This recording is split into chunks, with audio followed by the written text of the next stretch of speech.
Okay. So if anybody isn't comfortable with having their actual image on our video, you're welcome to just take the video off so that you're no longer being personally seen. Your name will still show up occasionally, but I trust that at this level, everybody's okay with that. We've got some mics open right now. Let's do a close the mic situation so we don't have background noise. Can we do that? Okay. All right, who else? No, looks like everybody's getting tuned into how things work and how they're done. And we're ready to rock and roll. Okay, so let's do our prayer of unity. The first thing we always like to do is join together with our energies and our focus flowing down the life river in the same direction. So we just ask to breathe in that sense of calm and tranquility. Just relax the breath all the way down and let it filter down through your body. Instead of just imagining that it's filling your lungs, just imagine that not only is it filling your lungs, but it's filtering all the way down through, oxygenating, activating, energizing. And if it is required in these moments, just allow that breath to also be a healing energy and breathe it into whatever part of your body you would like to have feel more comfortable or more at ease, more relaxed. So that in-breath becomes very, very powerful in bringing in what is needed for the soul. And as we breathe out, it's recognizing that the out-breath is a release. And we can consciously release whatever we want in that moment.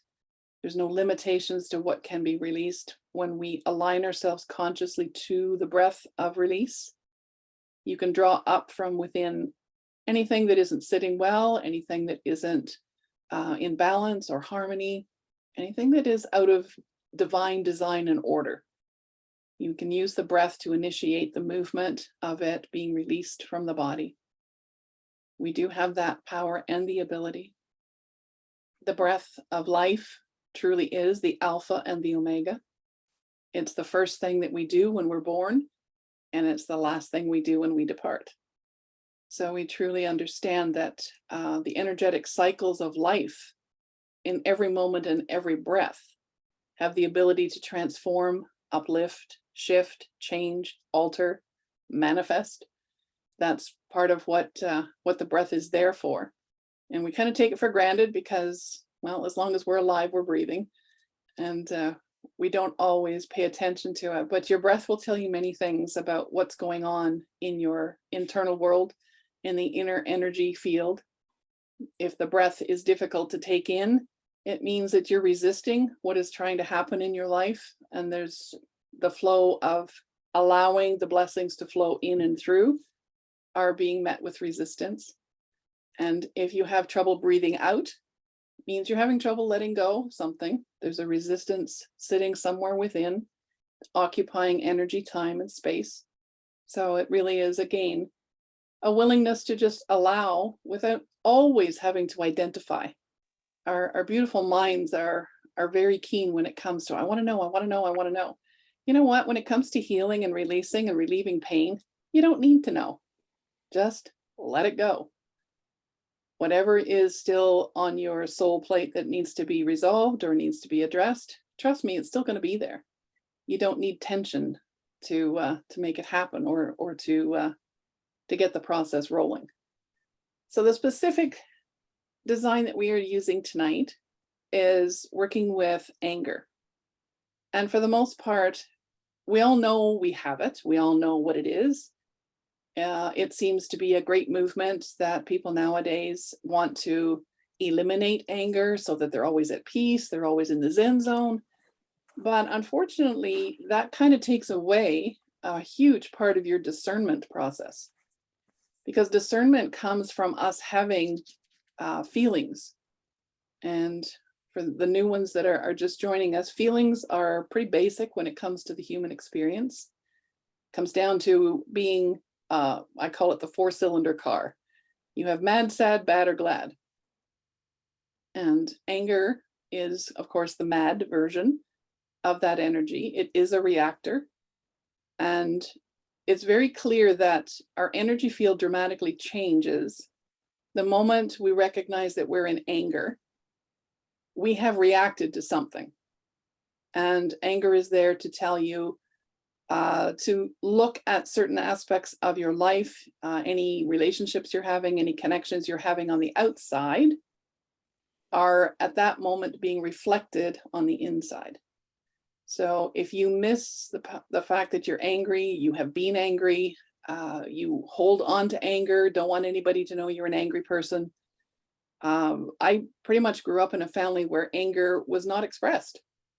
You did not have an outburst. You did not speak loudly. You did not respond or reply to anyone in an angry tone. That was the way control was issued and dealt out in my family when it really comes down to it. So what you end up doing is that the anger is actually present and it is there, but you end up bottling it up. And at some point, the bottle gets full. And when the bottle is full, it usually represents organs that are not functioning properly, muscle structure that is chronically aching, joints that don't feel comfortable when you flex or move them, thoughts that continually take you back to the list. And we all have a list.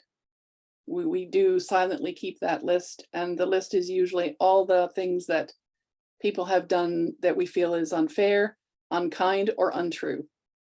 That's what anger's in charge of, the list. Unfair, unkind, untrue. And we get angry very quickly when somebody says something about us or to us that isn't true. Our little resonator goes off, and the next thing you know, instead of bottling that anger up or holding it inside and smiling on the outside, all of a sudden your behavior is changing. And whether you're expressing that anger outwardly towards others or inwardly towards yourself, blaming yourself for everything, everything's your fault.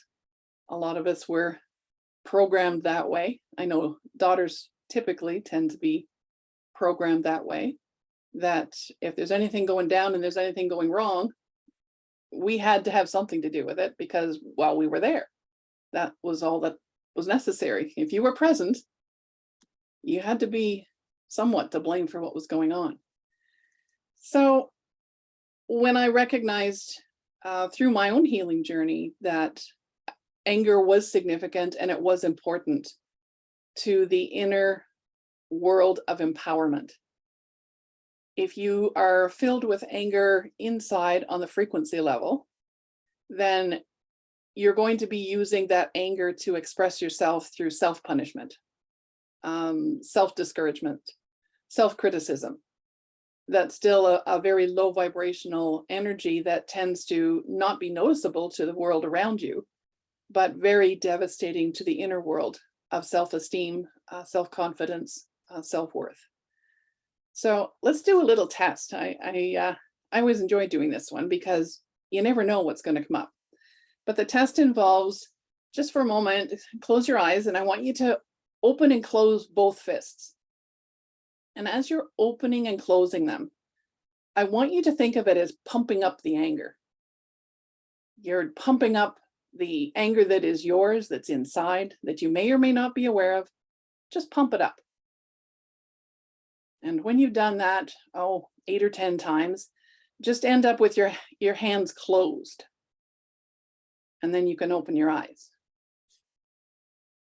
So you will have noticed a change of energy. You may have noticed a change of temperature in your body.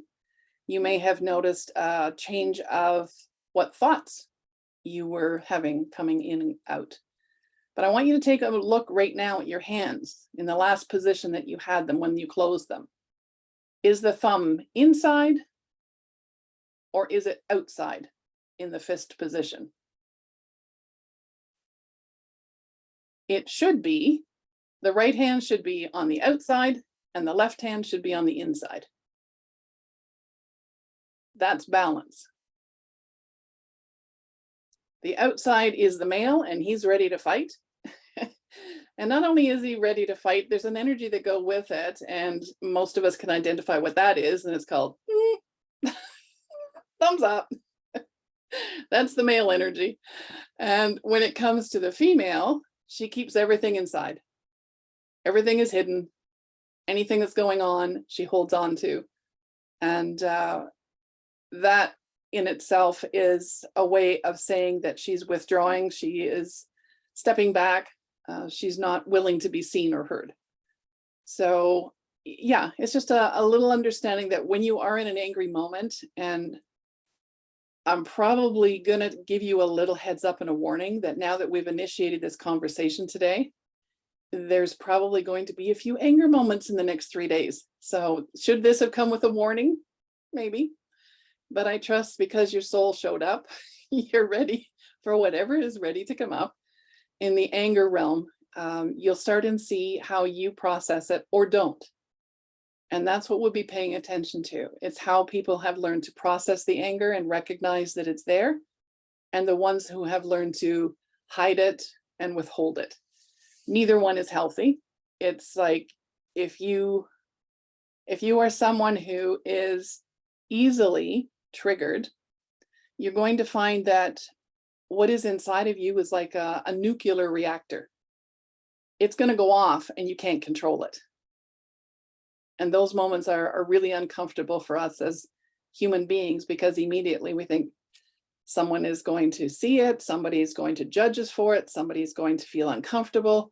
All of those thoughts start going through. When anger starts flying around, the shame and blame game starts going on.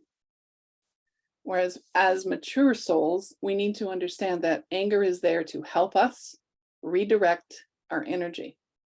So when we are in reaction, it's actually saying you are not taking action. There's something you're not doing that needs to be done in a different way. And that's all it is. It can seem like, a huge, big deal, but it's simply something is going on that you're involved with that needs to be done or looked at a different way. And then it softens the whole static energy of anger so that it becomes a tool you can use. Donna, could you repeat that, please? Sorry for interrupting you. It was very profound. Which part? Something about it, something needs to be looked at a different way. Yes. Please? Okay, we look at the power and the gifts of our feelings. We are programmed and trained to think they are a weakness, that they make us vulnerable, that they show up in moments to embarrass us or to reveal things about us that we really didn't want the world to know. Whereas anger is actually designed as a guidepost. It will tell you when you're involved with something that is unfair, unkind, or untrue. Now, when we learn to work with the anger in identifying in our life from our own responsible place, not pointing fingers, but owning it in the moment, anger will teach you something about yourself that is getting in the way. It's getting in the way of you having relationships. It's getting in the way of you having abundance. It's getting in the way of you healing. So anger will show up to point the way and give you direction, should you choose to listen. And therein lies the key. Because when we're in a reactor state, the last thing we want to do is hear anything that anybody has to say. We're like the little kid where we've been busted, we found out, all we want to do is pout and, turn our back on everybody. No, anger is actually there to filter your attention towards it. And when I say towards it, you need to be standing in front of the mirror to see it. Other people do not make us angry, but they sure as hell ring our bells. If anger is within you, your resonator, your reactor will go off sometimes like a bomb, and other times just like a subtle little nudge that if you choose to pay attention to it, doesn't escalate any further than that. But if we ignore it and deny it, anger will escalate to the point where it does explode or implode. That's what it's designed to do. If we're off track, if we're off center, if we're out of alignment, anger is there to help us come back into a state of awareness, that is not loving. But anger is always looked at as a bad thing, and it truly isn't. It's part of, once we learn to appreciate our anger and understand that it is a gift and a signal that we can use to identify when we're in the presence of unkind, unfair, untrue, now all of a sudden your little spidey senses are going off and your awareness is different.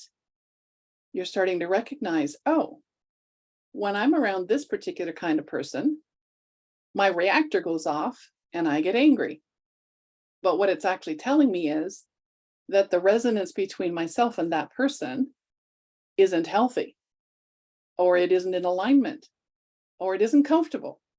And it doesn't mean that the next time you're in their presence, you fire back, which is the old way. It means that you can stand in front of that person and honestly, with your heart wide open, say, you know, I have found the most interesting thing that when I am around you, you have this incredible ability to trigger my anger. And I didn't even know it was there. So thank you for that. And you'd be surprised at the look on their face when you approach it that way, because all of a sudden you are honoring them and respecting them for playing a role in your healing, but you're owning it. And then both sides usually can learn something from it. So the gift really comes in two different ways. One, for yourself to be able to appreciate and honor what anger is and what it does. But it also gives the other person the chance to witness someone in a mastery level state saying, this is my anger. This is what I've noticed. This is what I'm observing now that is different. And I do things differently because of it. My actions are different. I'm no longer in reaction. I'm taking action so that I can do things differently. And that's where peace on earth is going to come from, is everyone taking responsibility for their own anger and being able to identify it as simply an energy that reflects something that is unloving. You know, when we're off center and we're unkind, unfair, untrue, none of that is loving. So again, the energies are there to help us. They're there to awaken us to a better way, a different way, a loving way. But it's also there as part of recognizing that when we get this part of the mastery journey, it immediately connects us to our discernment. So anger is a part of discernment. It's not something that you have to stop being angry to have discernment. That's not it. Anger is let's call it the little guard that stands out front and will wave the flag when something is present that you need to pay attention to and address in a different way. So our actions and reactions become very important about all of the things that we're doing. So somebody's got their microphone on. Okay. So in the identifying of anger can come from many different places on a soul's journey. It can come from the present, and those are pretty obvious. God bless family. There are bell ringers when it comes to current day anger.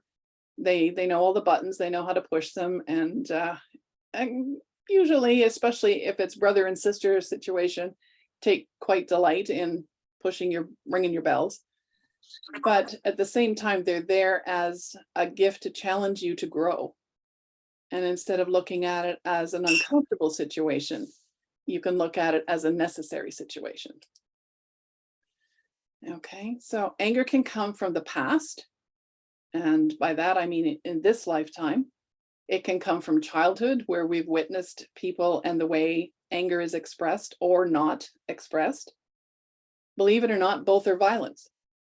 Not expressing anger and being a very irritable, grumpy person is just as damaging and just as violent as being someone who, lets it all out and nothing is ever their fault and everybody else has to pay for it.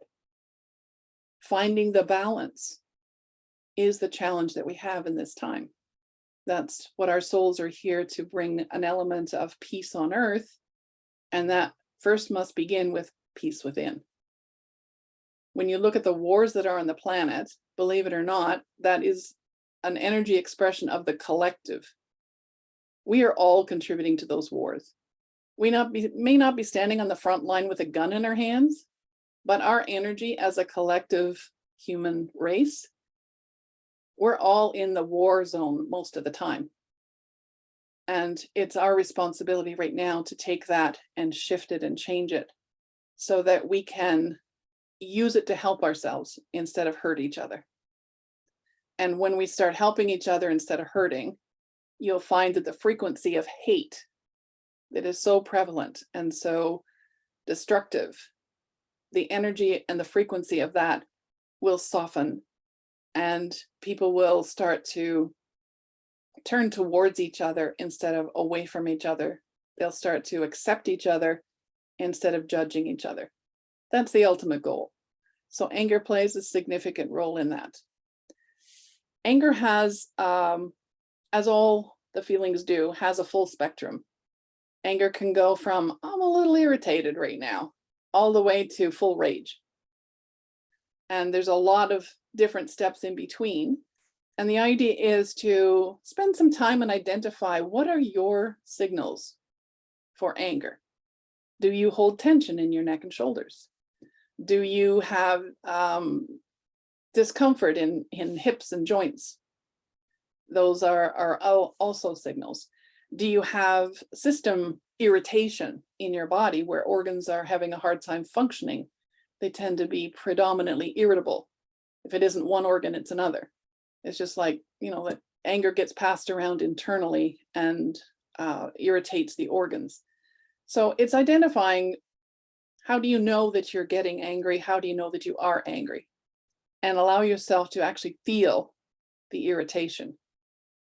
Now, most times when we start moving up the feeling scale when it comes to anger, we'll go from irritation to tension to stress to expressing yourself through very inappropriate behavior. And that is where we enter into the field of addictions. Addictions are very much connected to the anger energy, especially when it comes to self-abuse. So you may have lived in a family and been raised in a situation where you were abused, but once we reach adulthood, the abusers tend to move away, or we move away from them, and you will immediately begin the process of replacing them with something that perpetuates the same kind of behavior, the same kind of treatment, the same kind of outcome, but now you're doing it to yourself instead of somebody doing it to you. So it's catching yourself doing it, recognizing that the symptoms before they become inflamed. Best word I can use. They become inflamed. And irritability is a good place to start. You wake up in the morning and you're irritable. Something is out of alignment. Something's unfair, unkind, untrue about what you're holding on to. And right now, the more time you spend paying attention to that, nurturing that, loving that part of yourself, the quicker you will move your frequency to a higher level where you don't have to hold on to that. Our lessons are learned. The hard part of the karmic journey, the soul's purpose, the hard part is done. But we can't get to the heart work until we clear some of the old residuals that are still present in our bodies. So when somebody is triggering you, call it a gift, put the gun away, whether it's energetic or actual, finding something to harm them back, put it away and just go within and ask to be shown clearly. What am I thinking? What am I feeling? What am I doing that is unfair, unkind, untrue? And once you resolve those, you will find that peace on earth starts to settle in here. And when we're in that peaceful, loving state, our bodies begin to heal, our organs calm down, our joints no longer are flaming and flaring up. So yeah, find yourself somewhere on the spectrum. I'm going to talk about rage, because rage is the ultimate anger. rage is something that we are programmed with in our DNA. And the original design was there specifically for survival. It goes back to the concept of eat or be eaten.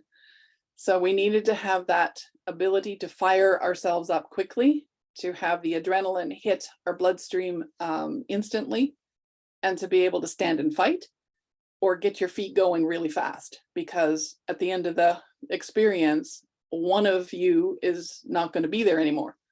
So it was gifted to us as a way of survival.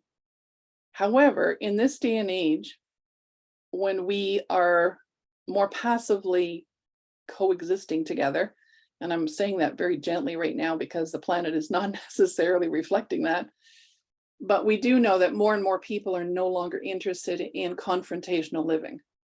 They're no longer interested in having enemies.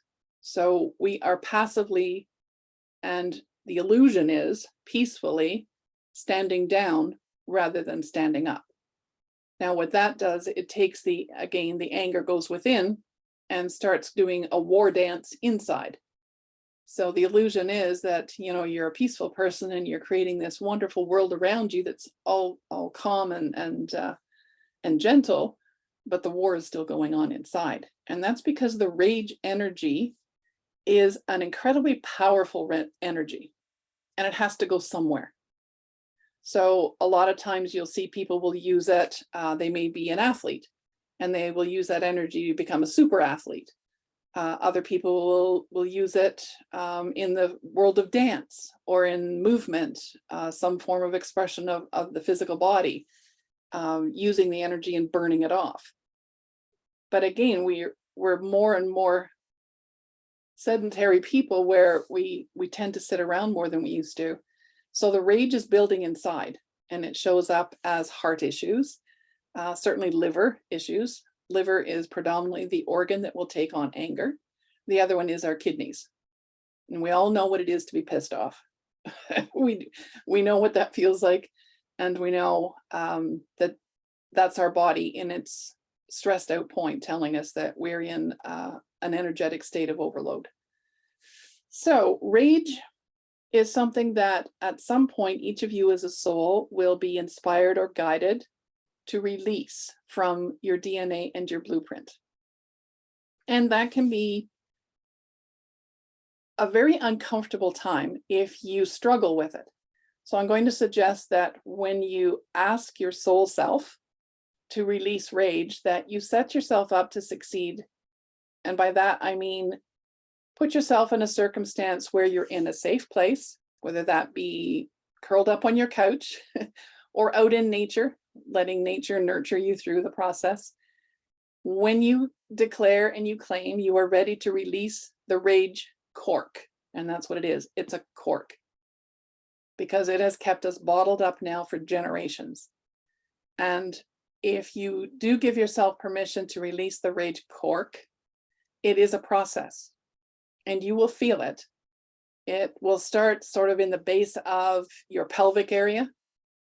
And as you use the breath and continue to tell yourself it's okay to release this, I am giving myself permission to release this, it will move up through your body and your systems to the point where you will start and feel your emotions, just extreme emotions. And then as it moves up to the heart, you can actually feel like, oh my God, I think I'm having a heart attack. My heart is just pounding and it's beating so fast. And the adrenaline will start and kick in because, again, remember, rage was designed for us to survive. So these are the energies that rage represents. And as you continue to breathe and allow that movement and the rage to come up, think of it like a thermometer. You're actually letting it rise to your own speed, your own level of comfort. It will come up to the heart.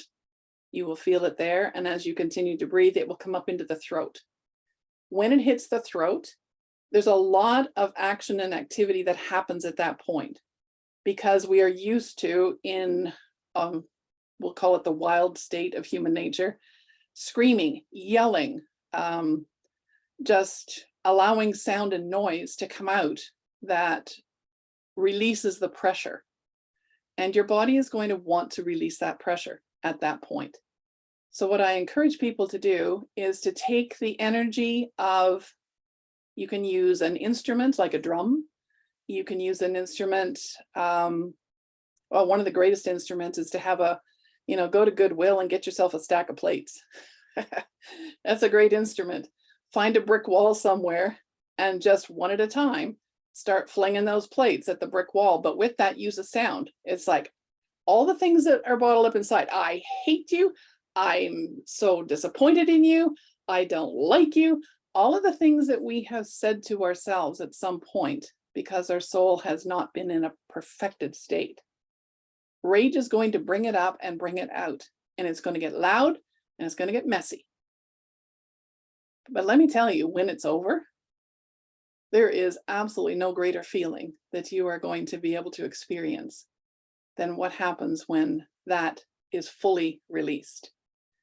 If at some point you get worried, you get upset, or fear comes up and wants to stop it happening, be aware that that is where you just need to, again, use your hands as a fist.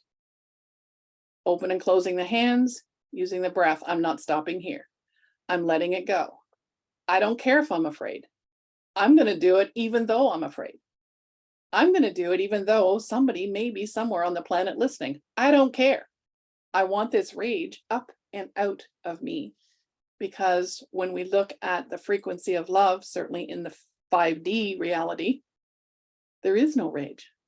So where does it go? When does it go? How does it go? We have to consciously let it go. And it can be done in a ceremonial state, or it can be done as a warrior. Be that warrior where you're going out for the final battle and you're not coming back. So you're just flinging and swinging at anything that's there. You can use that as a good way of expressing it too. So as a matter of fact, Source is saying right now, let's stop and do that. We're going to put you into warrior stance right now. Just close your eyes and see yourself as the most powerful warrior that you can ever imagine.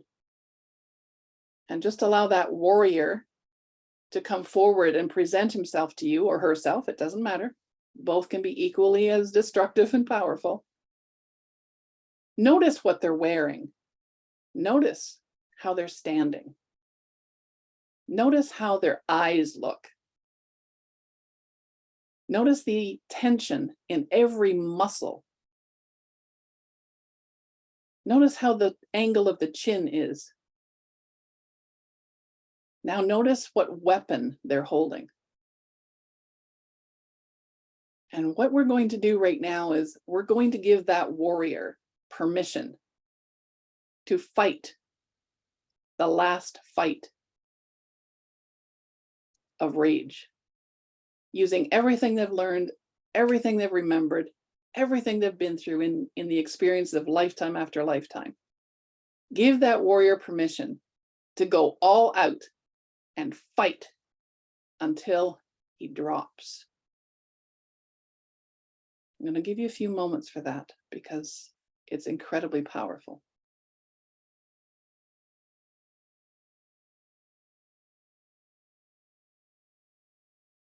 And if at any point he slows down, thinking that he doesn't trust you or something's up, or his intuition is saying something's happening here that I have no control over, I want you to tell him to keep going. Cheer him on. Encourage him to finish the fight. The last fight. Finish it.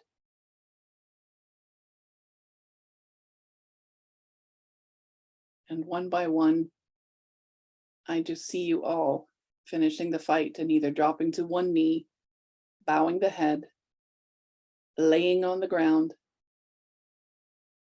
just breathing. Just breathing. The war is over. And it doesn't matter who won. Because at the end of the day, we're all one. And we all fight. And we're all afraid of dying. But in this moment, knowing that the war has ended is such an incredible relief. Nice deep breath in, and as big a sigh as you can let out. Declare the war is over.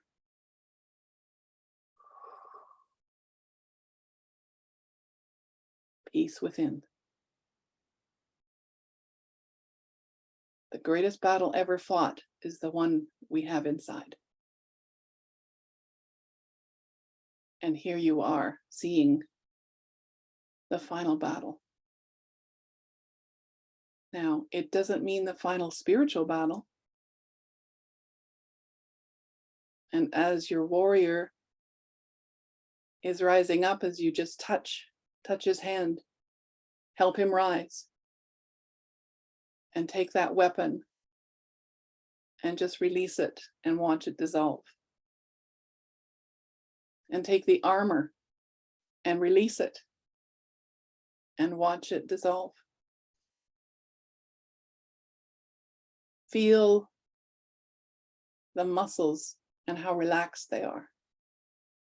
Feel the tension and how softening it is. Feel the adrenaline and how calm it is. Look into the mind and see how peaceful it is. And celebrate, just celebrate. You know, do the dance of life, but do it with love. Do it with such love. Because love is actually more powerful than that warrior ever was. That warrior was the way he was because he couldn't love. He didn't love. He didn't know how to love. So stand him in the light of creation right now and stand with him. Joining forces, joining energies, unifying that part of you that is that warrior. Stand in the light of creation and just let it rain down upon you and in you and through you with such peace. And know that what you have just given up grants you the energy and the essence of love to fill it in. For everything that was held in rage and anger is now being infilled with love, self-acceptance, self-worth, self-confidence. And guess what? All that selfness, that's you. That's you in your source energy. That's you in your state of grace and power that is source. Connect. Enjoy that connection, because that part of creation is what we will all be using to step forward together. Stepping into our power, stepping into our embodied source self. Filled with love, the energy of peace. And know beyond all knowing, there is nothing more powerful than that. And that will carry you through whatever is ahead, whatever is within, whatever is to be. That in itself is your guide, and that energy will support you and carry you. And through that process will uplift you into the 5D vibrations. Because when all that heaviness is gone, we rise. When all the hate is gone, we rise. When all the hurt is no longer present and so incredibly bottled within, we can't help but rise. We're a bunch of human heliums rising up. And Source is saying, yes, just to have a little bit of fun in this moment. Suck back that helium and listen to yourself now. What do you sound like? Do you sound like a warrior? Or do you sound like someone that's just having fun? Do you sound like somebody that is just making fun of life and filling it with joy and happiness and a sense of awe and wonder? That's the inner child. That's the inner child that's been down there all that time, waiting for the warrior to get done with it. And whether it's the male or female warrior, because we have one of each, that inner child's just been looking at the two of them going, I'll really be glad when the two of you get through this part, because this isn't fun anymore. This hurts. Not anymore. Not anymore. Okay, so with this new awareness in this light embodied state, hold a vision of what direction your heart wants you to take with it. Does your heart want you to spend time in solitude to really benefit from it? Or does your heart want you to step out of your solitude if you've been isolated and celebrate it? Does your source within want you to gather together with many others and create a celebrative ceremony? Or does source just want you to light a candle in your heart and sit by the fire of your own being and be still? It doesn't matter which one you choose, but it matters that you choose it. That's what really matters. That you celebrate this in some way, that you mark this event, this moment in time, this part of your soul's journey. It matters that you celebrate it in some way. So have fun designing that and what that looks like and what that's going to feel like. Okay. You guys did some great work. You've no idea what you just did. I know. It seems like, it was a simple journey. But I do trust in the next few days, you're going to see some adventures in a whole different way. And when those moments show up, your tools and your skills and your ability to align yourself to it and take ownership of it is going to be absolutely different. So well done. Well done. This is not an easy one. I would, however, still go out and do that little rage exercise, because rage has a huge portion of our energetic field actively working in a very low frequency. So if you've got any residuals within, any issue, any tiny little bits within, still go ahead and do the rage ceremony. And personally, I really did. I found the plate thing incredibly satisfying. A little messy to clean up, but it was a good show. So, okay. So what we've actually been able to do now is shifting the consciousness within ourselves. And as we co-create that and step forward together in that, it's being able to recognize that you can stand beside others right now and not be in a reactive state. You're going to be in a responsible state, not a reactive state. So perhaps part of the job that you'll be asked to do is just share with them by taking ownership of your own and telling your own story and sharing your own experience. You may be able to help other people go through something similar so that they too can rise up. That's what we're here to do. We're here to help each other. The days of, lopping off each other's heads and chasing each other around with swords, that's kind of old. It wasn't fun the first time. Didn't get any better with age. So let's give up the warrior battle part and move into the healing warrior, where our hands and our hearts align to the light. And as we share it, beautiful things can happen. Okay. So what I'm going to do right now, I am going to stop the recording, because I'm going to open it up for anyone that has questions on a personal level, and that we always keep private to the group. But we'll close this off by doing a prayer of gratitude and thankfulness for the courage that each and every one brought to this table, to this circle of light, and to truly appreciate having a place where we all know that we're safe, we're loved, we're encouraged, where compassion is always present and judgment has no place. So you know that you can come here and always find a way to be supported in the journey that you're on, because we do know that it's not an easy one. And in the days to come, it may even, in the illusionary state, seem even more escalated. But I do want to assure you that that's only an illusion. It's a show being played out for the benefit of the end of the story. So don't necessarily get caught up in it. And as we breathe in that sense of gratitude and thankfulness, just breathe out the willingness to share it and be it and have it unfold in a most abundantly beautiful way. And so it is. Okay, I'm turning off recording.